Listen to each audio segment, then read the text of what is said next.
Welcome to the Grazing Grass Podcast, episode 82.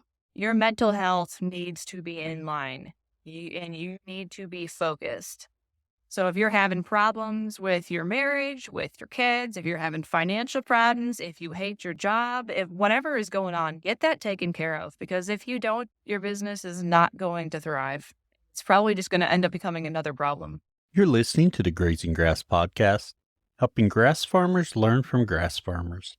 And every episode features a grass farmer and their operation. I'm your host, Cal Hardage. You're growing more than grass. You're growing a healthier ecosystem to help your cattle thrive in their environment. You're growing your livelihood by increasing your carrying capacity and reducing your operating cost. You're growing stronger communities and a legacy to last generations.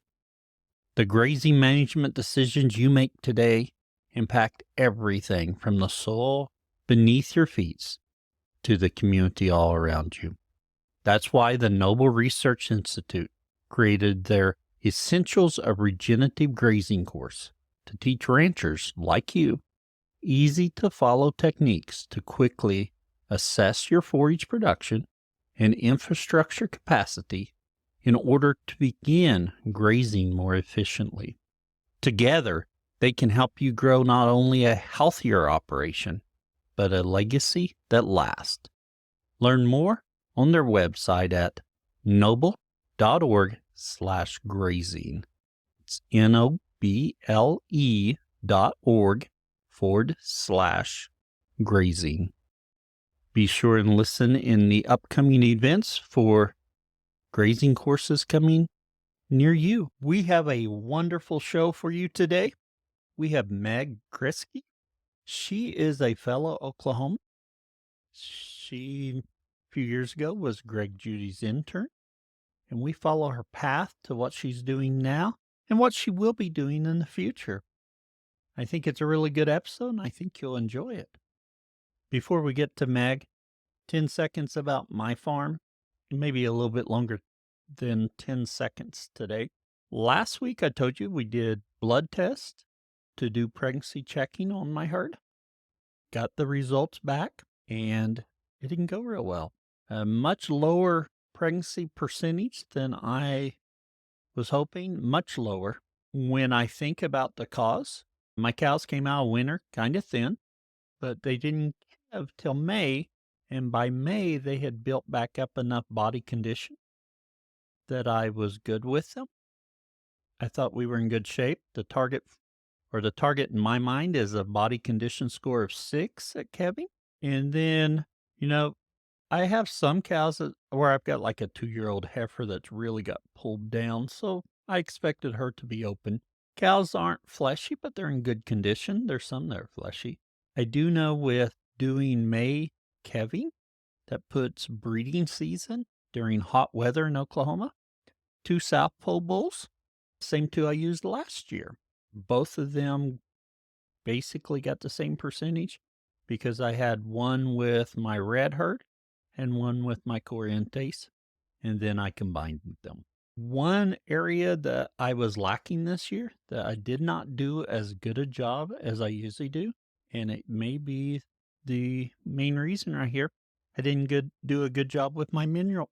I didn't do a good job with my mineral program. I've been thinking I will go to Free Choice Minerals, and I just haven't done it yet. So, not that that's a reason, but I didn't have minerals out in front of them like I should have. I really think with the pregnancy rate I got, it's a multiple factors that I'm going to try and figure out. But the real question is, where do I go now? In fact, hop on over to the Grazing Grass community. I'll post a question there. Love to get all your feedback. I have a plan in place that I've thought about and debated, and I have it in place, but I'm interested to see what you think I should do with those cows that came back open. So jump over to the Grazing Grass community and leave your comments there. Let's talk to Meg. Meg, we want to welcome you to the Grazing Grass Podcast. We're excited you're here today. I very much appreciate the invite. I have only done one podcast before this, and I hope to do many more in the future. Actually, if I think back, this is the third one. I was on Working Cows in 2020, and then I was on the Ruminants, I believe, in 2014 or 2015. It was a while ago. A lot of you may know me as Meg Greski from the Stockman Grass Farmer. Very good. Ruminants really predate a lot of the podcasts. That's a while ago for podcasts. Meg, can you tell us a little bit about yourself and your operation? So I grew up in the Great Lakes area. And whenever I say that, people think I mean Wisconsin or Minnesota, but really the east side of the Great Lakes. And I did not grow up in agriculture at all. I got involved as a high schooler. I joined 4-H and FFA, and I ended up going to college for agriculture. I went to West Virginia University, got an animal science degree and an ag business minor. And when I was there, I heard about Greg Judy for the first time. And so I went to go work as an intern for Greg Judy, and I still, looking back, I'm so grateful to him for choosing me. I don't know why in the world he would have chosen me. I'm sure I was like the choice that made the least sense out of all of the applicants. It's a very competitive thing to get into, but he definitely put me on the path that I'm on now. So Greg was my first introduction to what we call regenerative agriculture now. I don't think that word was even around then. We really didn't know what to call it. But Greg taught me about adaptive grazing and about low input, ecologically based ranch management.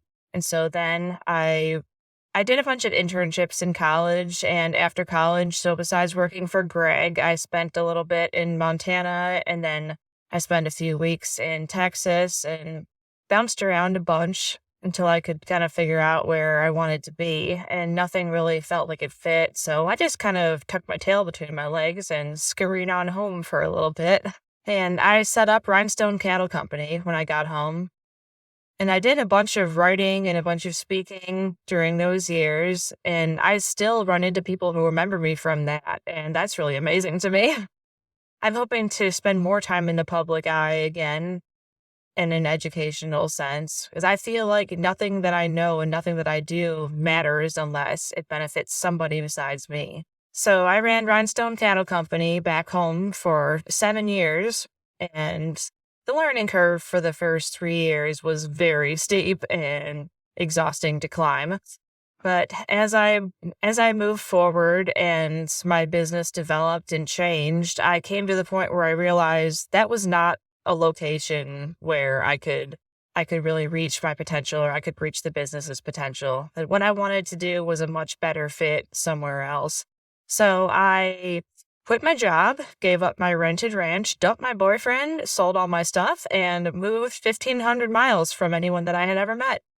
And that was the best decision I've ever made. So I moved to Oklahoma in 2019. And it took me a bit of bouncing around down here too before I figured out where I fit. But I am just very happy and blessed that it is all shaken out the way it has. So I've just rented myself a small ranch down here in western Oklahoma, and I'm working toward a custom grazing contract, which should be signed here within a few days. And I'm getting started again, picking up where I left off. Oh, exciting. Well, let's jump back just a little bit. That opportunity to intern with Greg Judy, tell us a little bit about that and just going through the process, because, you know, Greg Judy is well known to our listeners. I really should have stayed at Greg's a lot longer than I did. I only stayed for 6 months, where I really should have stayed for a year to get a feeling for the entire production cycle for a whole year. But Greg was an amazing person to intern for, because he was right out there with us, doing all of the work with us. He never used us as free labor. So Greg really wanted us to learn, and really we were extra hands for him. We weren't, I guess, glorified slave labor like some interns end up being. And Greg, I have never seen anyone work as hard as that guy does. Everything that Greg has and all of his success, he earned. He got his start. He was a conventional rancher for a while, trying to hang on to the family place, and he was working excessive hours in town at a company that manufactures power line equipment, I believe it was. So he would work tons and tons and tons of hours, like I want to say 50, 60 hours a week in town, come home, strap a headlamp on, and build fence all night, and then go back to work. I could not wrap my mind around that. I would collapse. I'm somebody that needs my sleep. But that man knows hard work. And I got to learn hard work when I went to work for him. That was the best shape I've ever been in my life. So let's jump back to your interning with Greg Judy, because well, for one thing, Greg Judy's well known to all of our listeners. Just how was that experience interning with Greg Judy? Well, I just remain grateful to this day that Greg took me on because he set me on the path that I'm on. I don't know how long it might have taken or if I ever would have gotten involved in regenerative ag without Greg. But it was great working with Greg because we weren't just glorified slave labor like some interns end up being. I've had that experience on internships too. Not great. Greg Greg went everywhere with us and helped us with everything that we had to do, and he was right there teaching us the whole time. So we were helping him with things rather than just being assigned to do stuff. And how Greg got his start really is amazing. He's the hardest working guy I have ever run across. So when Greg got his start, he was a conventional rancher, struggling to hold the family place together, and he was working far upwards of 40 hours a week in town. And so he would come home from his town job, strap on a headlamp, and build fence all night long. And I just can't even believe that. Like, I need more sleep than that. I would not be able to function.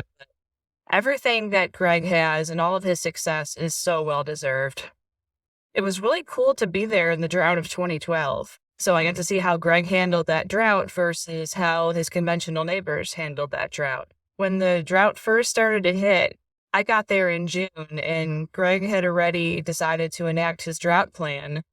And so we sold off all of the growing and finishing steers he had, and we also sold off 2 big pot loads of breeding stock, since he had consulting clients that wanted to buy those. And so we destocked it a big way, and then we made it through the entire rest of the grazing season without feeding a single bale of hay, where the neighbors were feeding $100 round bales.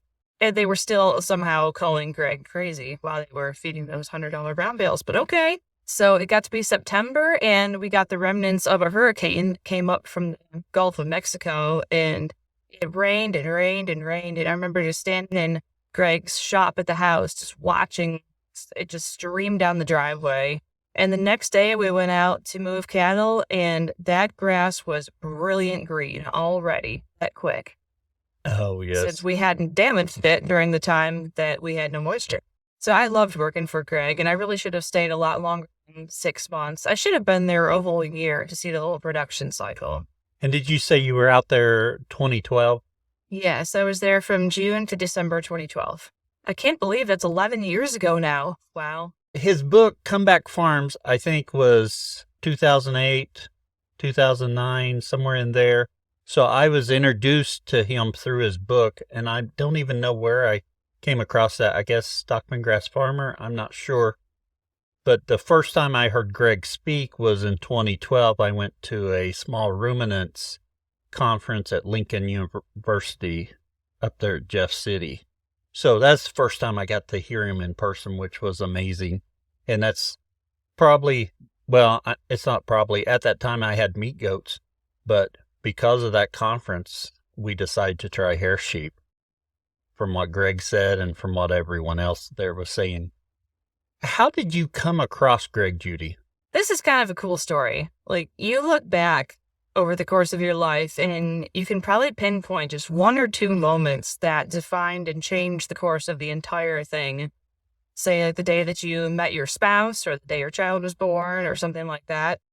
So I had been up all night at this point. I was a junior in college, my second year of college. So sophomore, junior. I got out in 3 years, but that's another story. So I've been up all night checking cattle for our beef calving management class, because none of these conventional cattle could figure out how to calve without assistance. And so we had to be there checking them every 3 hours just to make sure nobody had a calf stuck. I learned later on that it really doesn't have to be like that. But anyway, so it was about 6 o'clock in the morning and I was smoked. Last thing I wanted to do was be awake. But then I remembered there was this conference going on in town and I had kind of wanted to go. So I'm sitting there trying to decide, do I catch a few more hours of sleep before I have class, or do I go down there to that conference and catch a little bit of that? So I decided not to be lazy, and I went down to the conference, and boy, I am glad I did. So I walked in, and there was a guy named Judy giving a keynote address, and he was standing up there saying, you don't need a tractor, you don't need grain, you don't need a whole feedlot and all the infrastructure that comes with it. You don't need all of this stuff that Beef Magazine says that you need. And I was like, wow, I've never heard anything like this before. Like, we really don't need that stuff? And this message really resonated with me because I am a first generation. I don't have somebody's operation to take over that's already set up. Like, I was going to have to start from nothing. And it was going to be kind of interesting trying to convince a banker that they should lend $5 million to a 21-year-old college graduate to start a feedlot and hope for the best. And so I kind of really didn't have an answer to that question. How is somebody brand new right out of school supposed to start a livestock production operation from the ground up and make it work? But Greg was the first one who really could provide an answer to that question. And so I knew I had to go work for this guy. I mean, I had to know what this guy knows. So I went up to him after that conference and just begged him. I was like, Greg, I need to come work for you. And so I applied and he chose me and the rest is history. Oh, wonderful. Yeah. I would have to say, for one, it took me longer than 3 years to get through college. So that explains more. I probably would have slept in that morning. So excellent job to take that initiative and go listen. Look how it's affected you. So you interned with Greg. What? And you were there 6 months, I believe you said. What was your biggest takeaway from your time there with Greg? Well, for the first time, I felt like I could actually go out there and start a grazing operation and have some clue of what needed to be done on a daily basis. I remember we were cutting brush one day and I had another one of those moments where the light bulb just kind of comes on. As I had been thinking up to that point, okay, well, I'll get out of this internship. I'll have to go work for a few years and put away some money, and then hopefully I can start ranching. But one day we were out there cutting brush, and I just stopped and thought, wait, I don't have to wait. Like, I can get started right away on, like, a really small scale. So I still have these 3 big pieces of paper where I got back to the intern camper with the trailer and I wrote down a few just preliminary calculations, like how much land would I need if it could grow this much dry matter? How many head of livestock could that support? How much money was it going to take to buy a couple head? So that's kind of how I got started. I think I may have totally missed that question though. What was it that you actually asked? Just your biggest takeaway from your time with Greg, Judy. Of course, just what you said, just that belief in you can do it. You know, his Comeback Farms, I think, is so beneficial to someone wanting to get started because it talks about how to do it with low capital and just having the motivation and ambition to get out there and do it. And yeah, I think that's a wonderful thing to come away because you got to believe in it. It's up in my part of the world, and even through college, I mean, nobody really talked about leasing and custom grazing. So these were 2 totally new concepts to me. And maybe if I had grown up on a dairy farm, somebody would have talked about renting land. But I just kind of thought that you had to own land and you had to own livestock, and that was a pretty big obstacle. But then what I learned from Greg, you don't have to do either one of those things. I was like, wow, this is a game changer.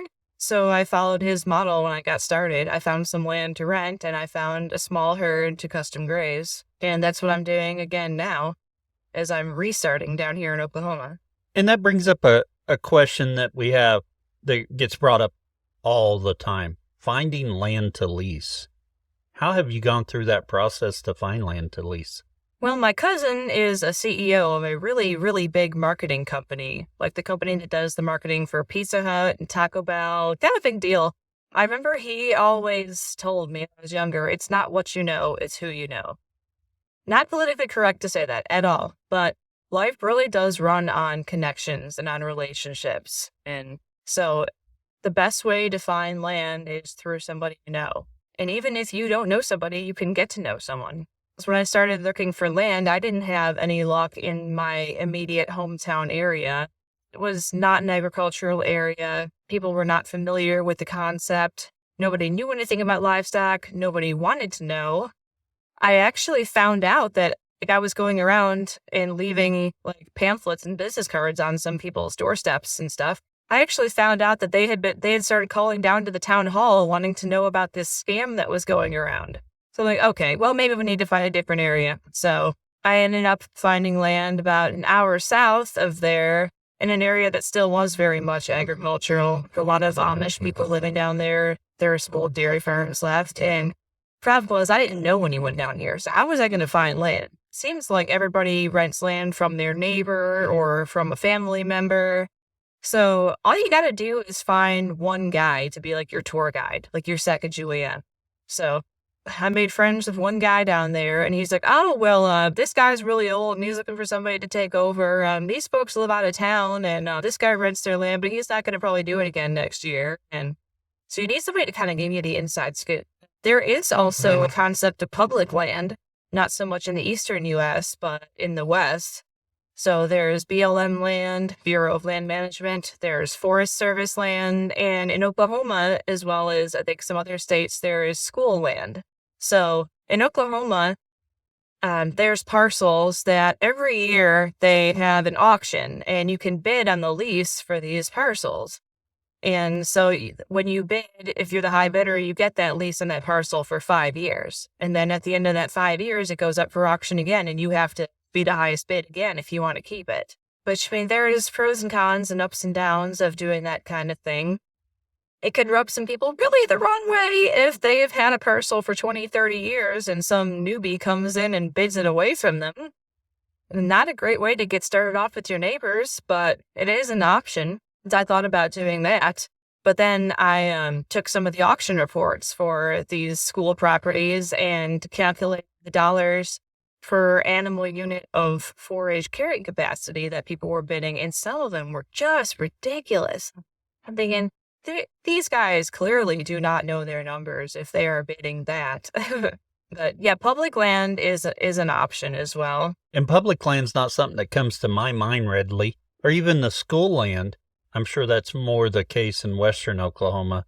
I say that, I just know it's not in my portion of Oklahoma. I haven't looked for leased land very far from my house. If anyone's wondering what school land is, they call it school land because they take the proceeds of that auction to support the school systems. If someone was interested in school land, where do you find out about these auctions? Well, in Oklahoma, it's run by the commissioners of the land office. And so you can just look up on Google Commissioners of the Land Office, Oklahoma, and it's a state agency, and they're the ones that administer the school land leases. I know that New Mexico has the same thing. I'm sure a bunch of other states do as well. And you can contact your Forest Service or Bureau of Land Management in your county. You can talk to your probably NRCS or Conservation District, Soil and Water people, University Extension people. I mean, they would all know if there is something in your state or in your area that exists public land-wise, and like how you would get a hold of the right people. Very interesting. Not something I think about, like I mentioned before, but could definitely be a good option for some people. As we jump back to your ranch and getting started, you were able to find some land to lease, and you tell us a little bit about what you had to do to the infrastructure to get it going.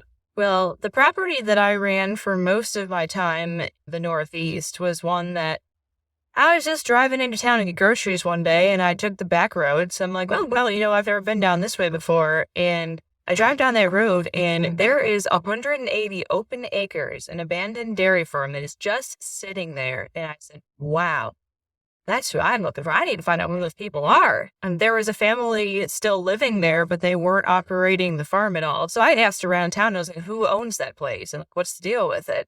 And then I found out who they were. I stopped and talked to them. I said, hey, I'm looking for a place to rent. I mean, if you guys would be open to talking about it, let's talk about it. It helps if you can say, oh, well, I have a couple other parcels around town, or, I'm somebody's kid or somebody's spouse, but then again, that's not always a good thing. I found that out the hard way too, is that you don't just want to drop names without finding out what that person's reputation is, because there are some people you don't want to be associated with. And just equally as important, you need to ask around town and check references on people you're thinking about working with before you sign anything. That could have saved me a lot of money and a lot of grief. But in terms of infrastructure and setting my place up, certain areas of the country have places that usually come with a lot more infrastructure than others. So when I was in the Northeast, it was just basically abandoned cropland that had gone back to grass, and there was a dairy barn, but there was no fence, and there wasn't very much water infrastructure.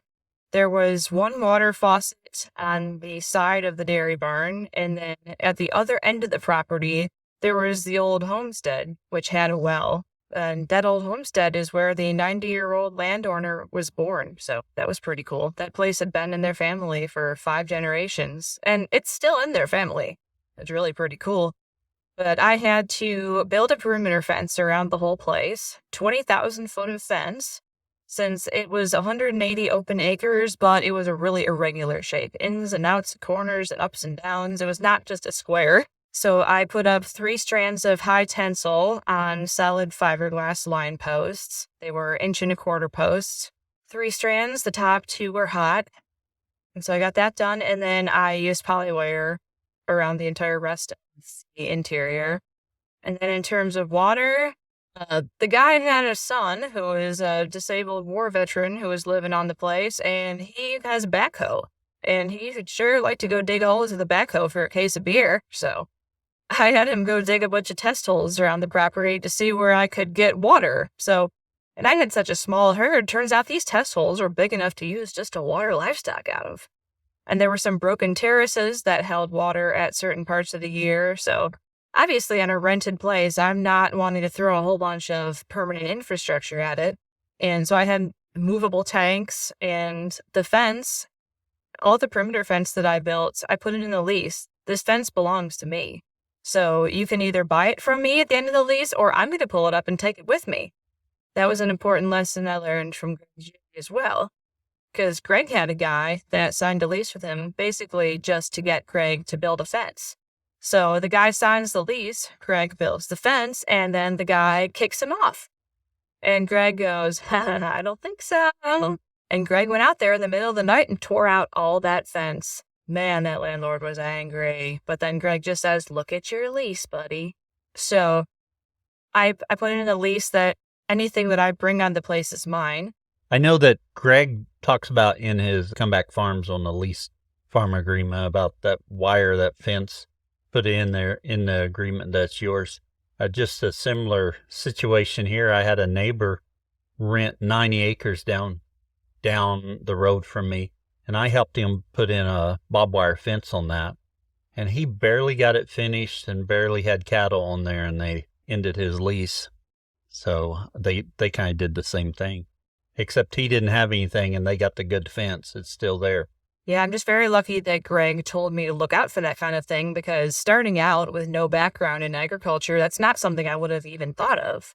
But then in terms of infrastructure, so I've had to do a lot of infrastructure set up on this place up in the Northeast, because it wasn't set up for grazing. It was set up for confined dairy cattle and cropland. So dug a bunch of test holes for water, and I had some movable tanks, put up a perimeter fence, used polywire. It would have been really nice if I had run at least 1 or 2 single interior permanent hot wires to run that polywire off of. It was such a small place I could get along with not having that, but it sure did take some time. And then it's been a lot different down here in Oklahoma, because Oklahoma is cattle country. And most places that you could rent or buy down here to run cattle on will have a fence, they'll have water points, they'll have a corral. It's been so nice. And the landlady that I have now, she actually operated the place by herself before we partnered up, and she has been willing to step up and pay for some interior hot wire divisions. And I'm just not even used to being treated this good. It's great. It makes a big difference which kind of a person that you work with. I mean, your landlord relationship and the deal that you make is going to be a lot different, whether it's a landlord that knows anything about agriculture or has been involved or hasn't. Depends on what their goals are for their land. It's a big difference between someone who just wants to make the lease money versus someone who cares about the ecological state that their land is in. And when it comes to negotiating lease contracts, another important lesson that I learned was that just because it's a lot of money to you, it could be nothing to them. Like, money does not mean the same thing to two different people. So I thought I had a past landlord that I thought I was paying a lot of money and they really should just be kissing my butt here. But they did not see it that way. I mean, my lease payment that was such a big deal to me was a drop in the bucket to them. And I was more or less expendable because they didn't need me. I think I have a few leases that run the gamut there. I've got one I use, and they're concerned about the land, but they just don't want it abused. And then I've got another one that's out of state, and I don't. His concern is the money. And I have another lease that's out of state, and I mail him the check, and it may be a month before he cashes it. He's never in a hurry to cash it, which, if I got that kind of money, I'd be in a hurry to cash it. For real. I'm always in a hurry to cash checks because I don't want to forget about them and spend money and have a bounce. The whole land leasing thing is just so much about relationships. And I was not a very good people person for a lot of my life, and I really just kind of was hoping that, hey, if I can write them a check, I wouldn't have to be a people person, but then that got proven wrong. What I just said about the whole thing where money does not mean the same thing to different people. So this whole land renting and custom grazing thing really revolves around your relationship to your business partners. Please don't slack in that respect. You need to put your blood, sweat, and tears into that. I have a really good relationship, a really close relationship with my landlady now, and I met her through work, actually. And I work as a regenerative agriculture consultant, and so I met her as one of my clients, and I noticed that she was struggling running the place by herself, and I was looking for a piece of land. And so I said, hey, maybe we could make a deal here. But we had a good relationship from the start, and that has just made all the difference. And landlords will be probably willing to go a lot farther for you if they like you as a person and if you're friends. Because I got my lease in Oklahoma for cheaper than she has been offered. Like, she's been offered more money for that place than what I'm paying, but she would rather have me run it because she knows me and she trusts me. And I'm dedicated to the same kind of management that she wants to see happen on the place. She said, oh yeah, I could rent this place for $25 an acre, but I know they would overgraze and destroy it. Yeah, that relationship is so important. And you brought up something just a while ago.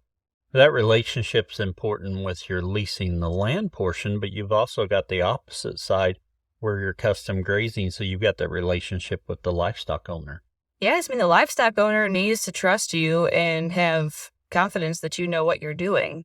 And my custom grazing owner is actually someone that I met through rodeo.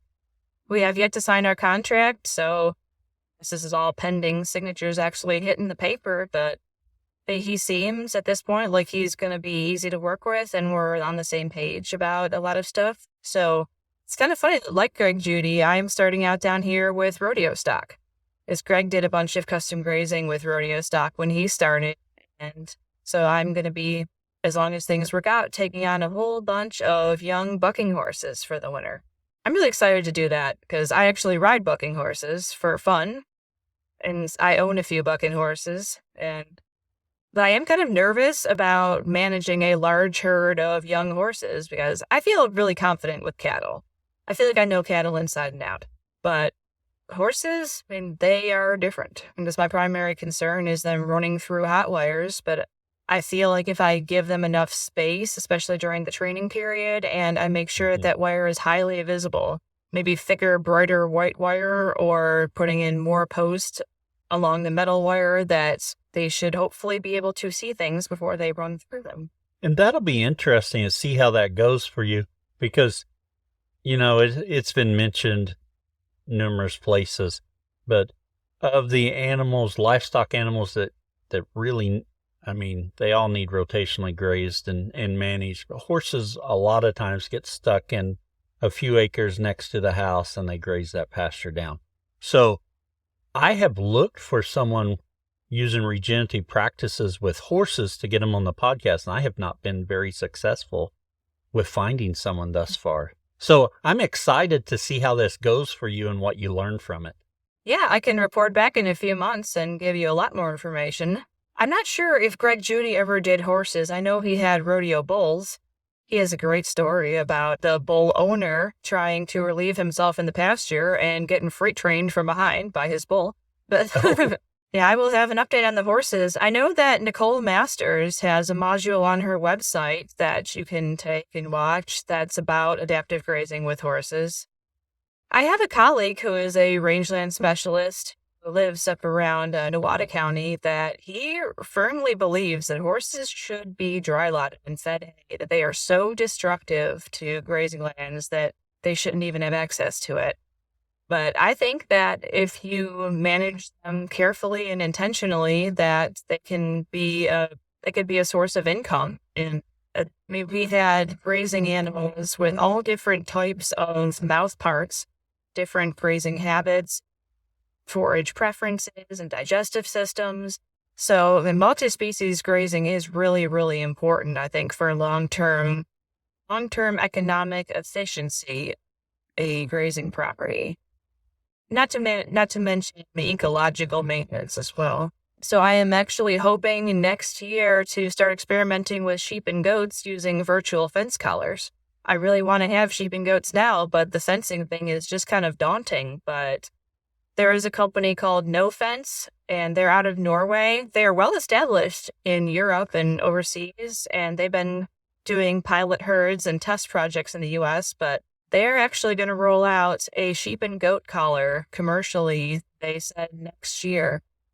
So I will be first in line to get some of those. I find those virtual fencing products very interesting, depending upon cost, because you start thinking about, even I've just got a little tiny goat herd of 10 does, making it cost effective, because by the time you buy the collars and other things, that's not enough animals to really make a difference. But you start getting into some large number animals, and the price, it gets up there pretty quick. So I'm interested to see how that technology continues to mature. And as most technologies, as it matures, it gets cheaper. I've been following the virtual fence thing with great interest. Oklahoma State University, New Mexico State, Colorado State, I believe. Like, there are tons of universities in the Western U.S. right now that are doing research projects on virtual fence. And so right now there are two companies that I know a lot about. The first one being No Fence that I talked about. They have optimized themselves for smaller herds and smaller acreages. And so they don't have any type of base station or large infrastructure investment you have to make up front. They charge about $200-$300 for each collar, but you own those collars. They have solar charging capability on the collars, so those batteries recharge themselves. You can also recharge the batteries and reuse them instead of buying new batteries every time they go dead. Collars for sheep and goats as well as cattle, and they're not currently commercially available in the U.S. They are hoping for the sheep and goat collars to be rolled out sometime next year. But you can have as few or as many collars as you want, as most of their test herds and the herds that's being used in now are small and in the eastern U.S. Oh, yeah. There have some projects out west, but they are really trying to hit the small operator market. And then there is a company called Vents. They are commercial in the U.S. right now, so you can go out and buy their system. But they are very well suited for large operations because you rent the collars from them for $35 per collar per year. So that's really cheap, but you have to buy a relay station, and that is between $7,000 and $12,000. So you need to have a somewhat sizable operation to swallow that overhead cost. It works very well in places where you don't have good cell phone service, whereas No Fence, you really do need to have cell phone signal, at least semi-reliably for that. The vent system is very well suited for large rangeland acreages in the western U.S., so it's been used on some Forest Service and BLM land in on places where you have 100,000 acre pastures, I mean, just the increase in forage utilization and stocking rate from having some type of managed grazing in place will more than pay for that. And there are more companies also that are either operating overseas right now or are fixing to launch in the US. And so there's going to be more and more options coming to the market. Because I personally am really interested in virtual fence because I travel a lot. And my job takes me all over the state of Oklahoma and I rodeo all over the Western US. And so if I can move my cattle from my phone or from my laptop while I'm in North Dakota or New Mexico or wherever I want to be, that's a game changer for me. Oh, yeah, I can see how it could be hugely beneficial. And while I'm not traveling extensively like you are, I've got an off-the-farm job that likes to keep me busy, and there's some days it's tough to get out there to move stuff, move animals. Of course, I try and plan ahead so it's not a problem because I'm not Greg Judy. I got to get my rest. Those virtual fencing tools hold tremendous promise for so many people.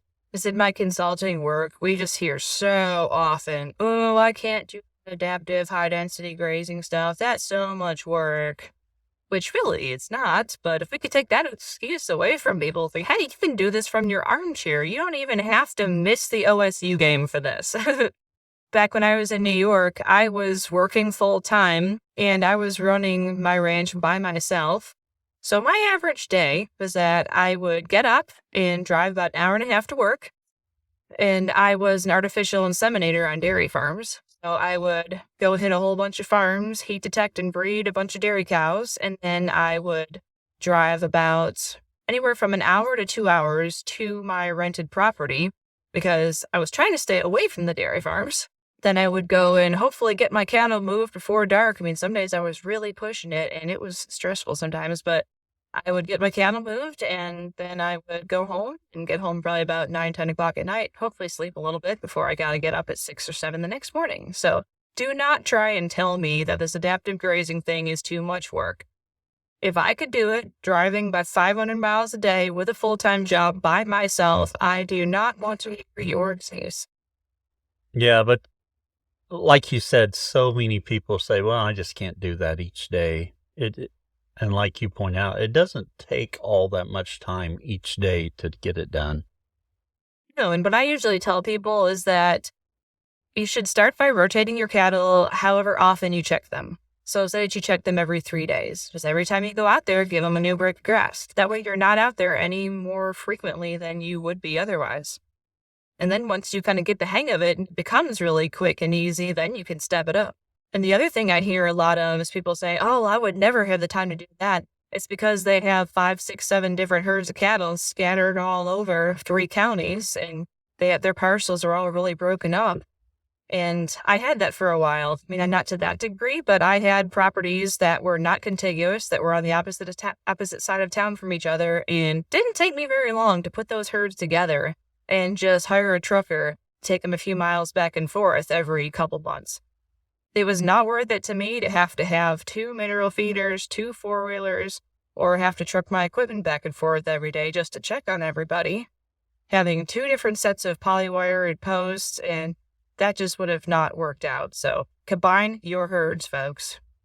Even if you got to truck them between properties. And that kind of leads me to another point, is that maybe you don't need all of these different scattered properties everywhere. If you were maximizing the forage yield of some of your properties, maybe you wouldn't need the far-flung ones. Because everybody is just so caught up in this paradigm of you have to get bigger and bigger and bigger, and you think that in order to get bigger, you have to get more land. Not necessarily. I actually backed out of signing a 3rd lease back up north when I realized, I don't need more land right now. What I need to do is get the land that I have in top condition to where it's growing as much forage and it's holding as many head of livestock as is possible, because my overheads won't go up.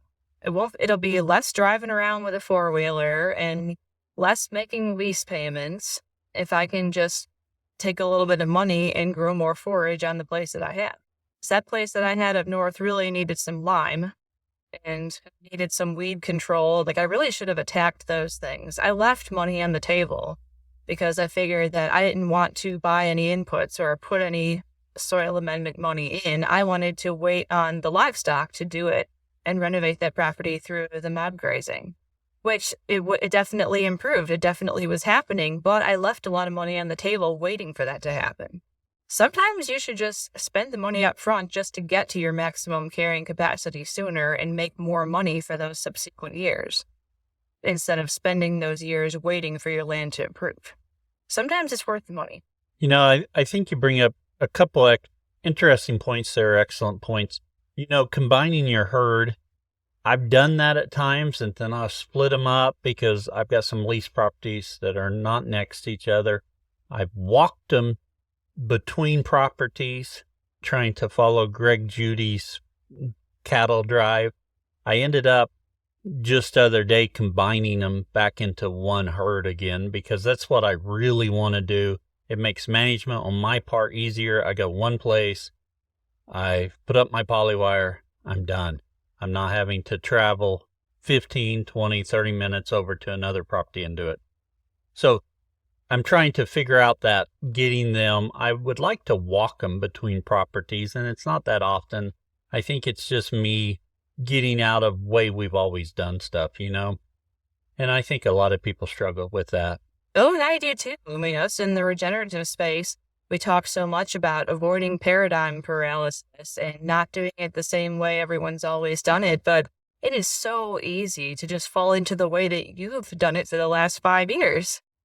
So I started thinking recently about going to virtual sense, and then I caught myself thinking, oh, we should just stick with that polywire. It's safer. We already know how to do it. And then I caught myself. I said, hey, do not fall into the polywire as a paradigm. Do not get stuck on, just because no one else is doing it doesn't mean that it's your stopping point. Because it's really tough when you are a one-person show to just be mentally honest with yourself and to police yourself. And it's great if you have a spouse or if you have a business partner or advisor or a consultant or somebody to go to kind of keep an eye on you, keep you in line. I've really had to keep myself in line a few times. And it was a really difficult decision when I decided to shut down up in the Northeast. It was a pride thing. So, people are going to think I went under, but what happened was that my business had evolved to a point where it made sense to change the location, and it was going to take a few years to do that. And I needed to make the hard decisions and keep emotion out of it. People tend to make decisions on emotion and then rationalize with facts. People don't make decisions just based on cold, hard facts. And so you kind of got to be vigilant with yourself about that. Very true on that. We see that all the time with emotional decisions and really when you got to stop and look at the facts and figures to come up with stuff. Even when I work with my dad with him on his cattle, and there's things he's kicking around the idea changing his calving season, but he's likes it where it is now. He's just thinking maybe he could make it could be more efficient and he wouldn't have to feed so much and feed so much hay, and then he could maybe make a bigger profit doing it the other way, but he's always done it this way, so he's kicking it around. It's a tough decision for him because facts and figures said one thing, but his emotions are saying, but I like this. This is what I want to do. Sometimes you don't realize how much you like the new way until you try the new way. So I've never heard of anybody who switched from winter calving to actual spring, late spring, early summer calving and then went back. Never heard of anyone doing it. Well, I didn't grow up in agriculture, so I kind of skipped a lot of the emotional and mental things that go along with multi-generational agriculture and operations. Things like worrying about what your neighbors think of you, having a reputation to uphold, or not wanting to be the one that loses the family operation. I kind of skipped all that, but now that I'm kind of getting back in, I'm starting to experience some of these emotional things that are very big deals to a lot of producers. I'm starting to, after my first 3 years, when things finally started to get a little bit easier, I was finally starting to figure things out, get my head above water, and not be panicking and stressing every day. The last thing I wanted to do was make another change and risk going back to that place where I was not confident and where I was worried and learning the hard way. So it's very easy to not want to make life harder on yourself than it has to be. It's like going with what you know is the safe option, and safety is nice. And when it comes to your neighbors thinking you're crazy, I mean, I've started to experience that too, finally coming down here. As up in the north, I really didn't have very many neighbors around me that were Amish. And agriculture wasn't really doing so well in that county or that part of the state. So that's why I was able to find land that was just sitting around doing nothing. There weren't that many other producers out there, but now down here in Oklahoma, there are tons of ranchers around, and you share your fence line with other cattle all the time, and all of your neighbors have an opinion. I just heard through the grapevine already that my landlady has a reputation for being a little bit different because of some of her regenerative viewpoints that the conventional neighbors don't share. And there was a person that I was talking with, and they were like, "Oh, you're renting from that person? That person is a little bit crazy." And then I was like, "Oh, why do you say that?" And then this lady starts talking about, "Well, she cares about this regenerative stuff and the soil health and this crazy." I was like, "I'm crazy too." And this lady just goes, "Oh." I was like, "Oh no, me and her are the same kind of crazy." So yeah, if you're one of my neighbors that think I'm crazy and you're just waiting to see what happens, stay tuned. Season 2 is about to come out. I'm getting virtual fence collars next year. That'll be exciting. And as you say that about your neighbors and the way they look over here, I don't know what they say about me. I'm not too concerned about it. I'm sure they think I'm crazy. Except what I don't understand is, how do they look across the fence and see I have so much more grass than they do year round? Everybody has been eyeing our grass with interest this summer. Is that the place that I am renting, it was grazed last winter and it has just been sitting stockpiling all summer. So there is just a tremendous quantity of grass on there. And the neighbors have been eyeing it all summer and asking her to rent it. And they're like, "Well, you would have grass like this too if you didn't set stock all the time." Like, when it comes to people thinking I'm crazy and wanting to talk, like, if you're not willing to get out your Schedule F and your firm profit and loss records and compare that with me, I don't want to have a conversation about who's right and who's wrong. Don't take criticism from anybody that wouldn't compare their records with you. Sound advice, yes. Meg, this has been a great conversation, but it's time we change gears just a little bit and move on to our overgrazing section. In discussion, talk more about the ranch business management. Yes, I love business management. It's really just still kind of shocking to me how many people run large agricultural operations, lots of acreage, lots of machinery, assets, livestock, and don't even approach it as a business. Don't approach it as a business at all. Which I know that the whole concept can be scary and overwhelming and tedious and complicated, because I've been going through that setting up my new business. It's a pain in the butt. But you know what? I mean, if I am staking my living and my financial security for the rest of my life on this, I think it's worth some attention. So when I first started out, I figured, okay, well, I rented 7 acres. I put like 3-4 cattle on it. I'm like, I'm just going to wing it, because I don't really have any experience. I'm just going to do the best that I can to do what Greg did and kind of learn as I go. That was the worst idea I have ever had. Don't wing it, please. Believe your numbers. If it doesn't work on paper, it's not just going to magically work out somehow in real life later in the year. Even if it does work on paper, there is a chance that something's going to go wrong and it won't work in real life. So please don't shoot yourself in the foot from the beginning. I love doing the numbers and the spreadsheets and the researching and the studying and the geek stuff, because to me, numbers mean answers and answers mean hope.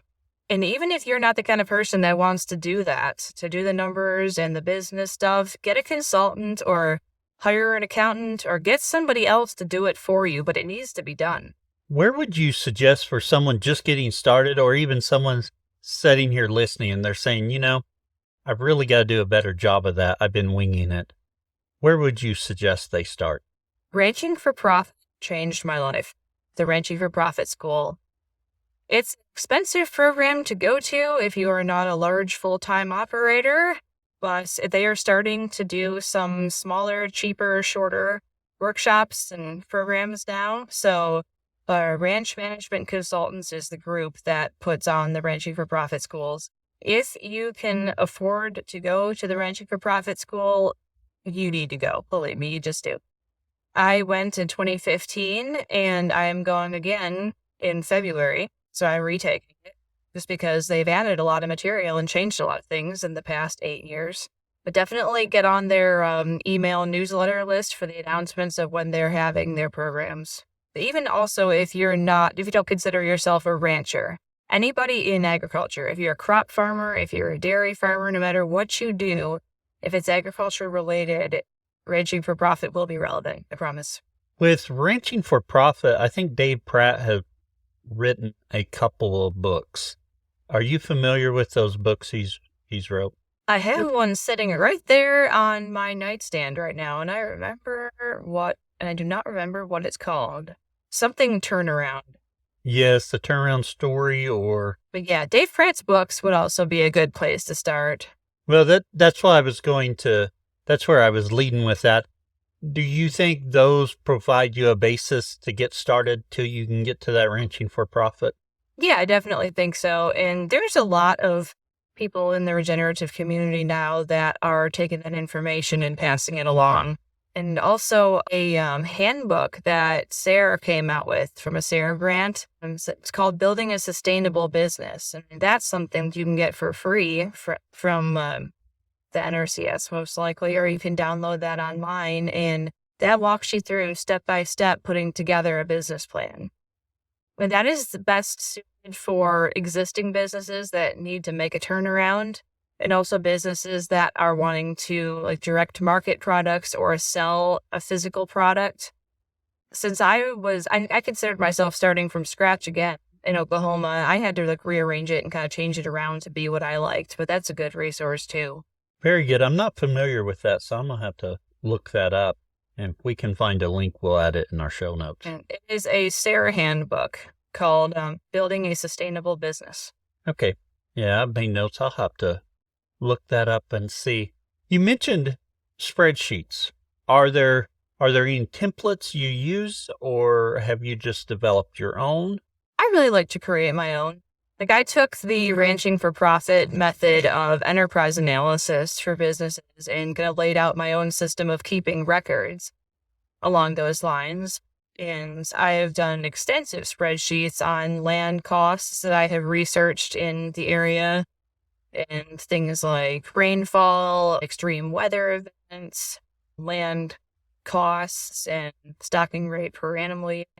I examined 10 counties in western Oklahoma before choosing where I wanted to be. So kind of a data geek.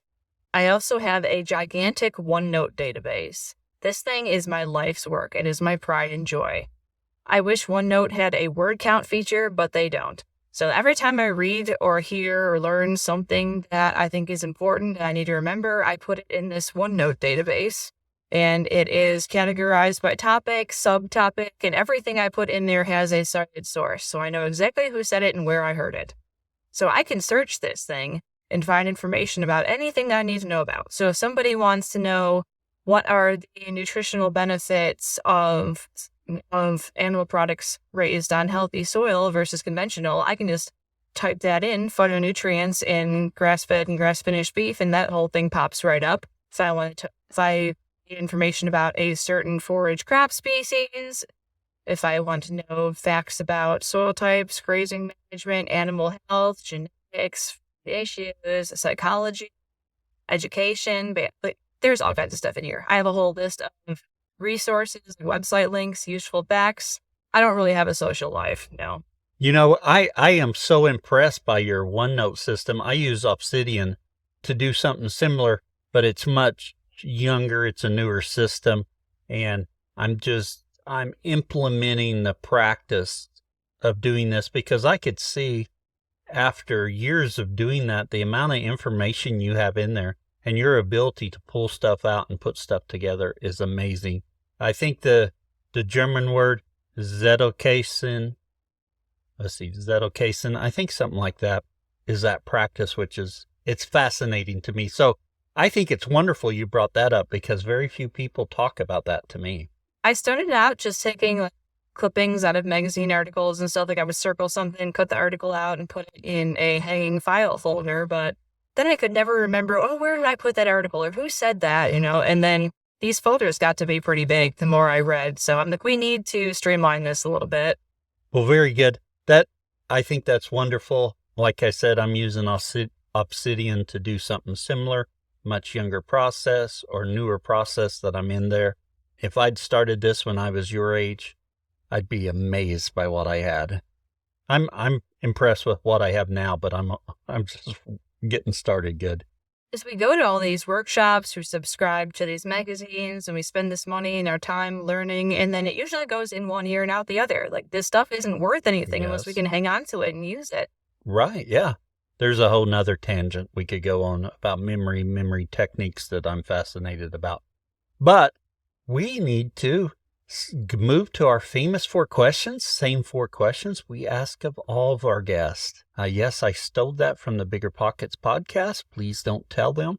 Our very first question: what is your favorite grazing grass related book or resource? Well, I have been following Doug Ferguson really closely lately. He writes the Doug's Market Intel blog on Beef Magazine's website. I think Progressive Farmer also carries it, known as Mr. Cattlemaster. So his website is mrcattlemaster.com. So Doug is a guru of sell-by marketing, and it is a completely different way of looking at the livestock markets and determining what you should buy and what you should sell, when and where, and for what price, and how to guarantee yourself a profit when you buy livestock instead of waiting for when you sell them. And it's adaptive to the changes in the market and the world. And I really think that I could not have a prayer of succeeding in this industry without understanding and using sell-by analysis and marketing. So I follow Doug Ferguson's work really closely. I have started reading some of his stuff, and so I think that's very interesting. An excellent resource there, and we will be sure to link that in our show notes. Doug teaches marketing schools every so often, a couple of times a year, where he teaches people how to use sell-by management. And I've gone to like 3 schools at this point from different people about sell-by marketing and learned from like 3 different people. But Doug's school was the first one that I've walked away from thinking, I understand this and I can do it, rather than thinking, oh my gosh, I've got to be a rocket scientist to understand this. Like, there's no way. Like, I just don't get it. But Doug presents it in a way that you can understand it and use. Very good. Excellent to know. Our second question: what is your favorite tool to use on the farm? Well, it would probably have to be a tie right now between my 4-wheeler and my temporary fencing. I definitely would not be willing to ranch without some type of grazing management control over my livestock. So whether that's virtual fence, instinctive migratory grazing, herding, virtual fence, or polywire physical fence, like, you need to have some way to control the impact of your livestock on your land and your forage harvest. So without having any ability to do that, if I just had to turn my cattle out continuous graze all year long, I don't see how. I can't even. The second would be my 4-wheeler, because I need a way to get around the place quickly and efficiently and carry stuff, move mineral feeders, set up temporary fence. My landlady ran the place last winter stringing polywire on foot, and she's in probably her late 50s or early 60s. Like, wow, I do not want to work that hard. I'm sorry, I don't. So I bought this $500 4-wheeler that is actually a year older than I am. I'm 32, so this 4-wheeler is 33 years old. It's not much to look at, but it's got 1 cylinder. It follows a plug every now and then, but it gets the job done. One thing I am definitely taking note of my second time around getting into the ranching business is that I thought I was bare bones before. I'm really going to be bare bones this time. If it rusts, rots, or depreciates, I don't want nothing to do with it. Makes it really kind of difficult to get a loan because they want you to have stuff to secure the loan. But then my goal really needs to be to work toward operating without loans anyway. So let's not manage our place with the intent of impressing the loan officers. Let's manage with the intent of not needing them. Excellent advice there. And continuing on the advice trail with our third question: what would you tell someone just getting started? Well, I've pretty much covered a lot of the big lessons that I've learned, but here's one I have not brought up yet, and it's got to be at the top of the list.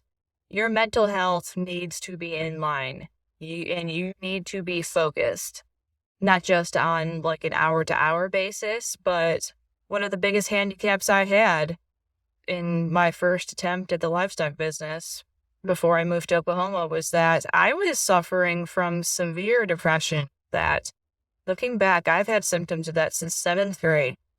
Had it all through Oh, wow. college, all through after college, and it really was crippling my ability to run the business to the best of my ability. I didn't realize that I was actually sick. I thought, oh, I'm just kind of going through a rough time.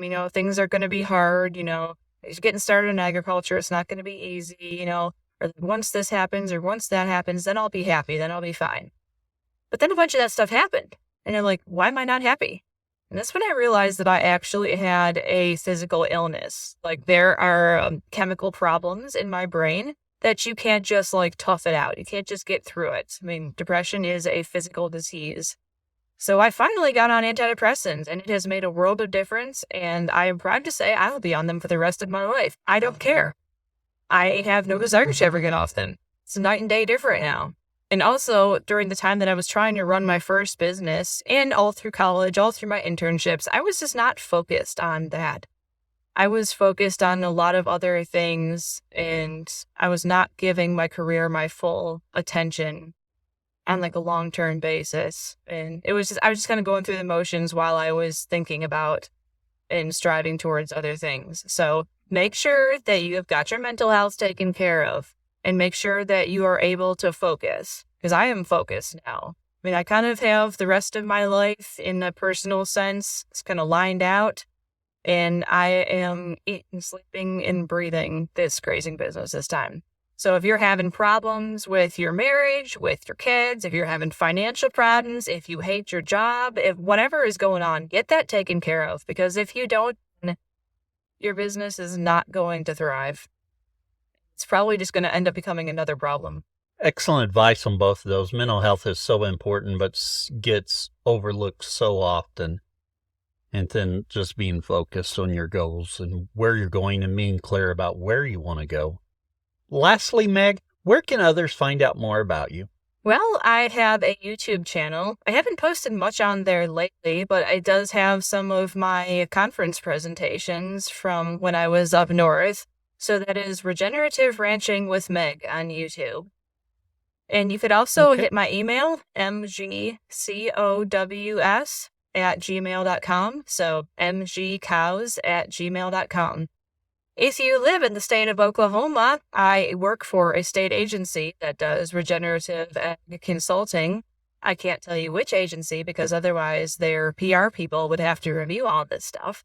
But if you live in the state of Oklahoma and you're looking for personalized advice and support on transitioning to and using regenerative ag practices, and whether you're a grazer or a crop farmer or even an urban food producer, or just someone who wants to practice conservation in your backyard, reach out to me. And I have colleagues all over the state that can help you wherever you are, and our services are free since we're part of the government. Oh, very good. Wonderful. Meg, thank you for coming on and sharing with us today. Really have enjoyed it. Well, thank you for having me. I mean, I really hope that this was valuable to your listeners, and I intend to continue sharing my experiences, especially with the horse grazing, as we go forward. You're listening to the Grazing Grass Podcast, helping grass farmers learn from grass farmers. And every episode features a grass farmer and their operation. If you've enjoyed today's episode and want to keep the conversation going, visit our community at community.grazinggrass.com. Don't forget to follow and subscribe to the Grazing Grass Podcast on Facebook, Twitter, Instagram, and YouTube for past and future episodes. We also welcome guests to share about their own grass farming journey. So if you're interested, fill out the form on grazinggrass.com under the Be Our Guest link. Until next time, keep on grazing grass.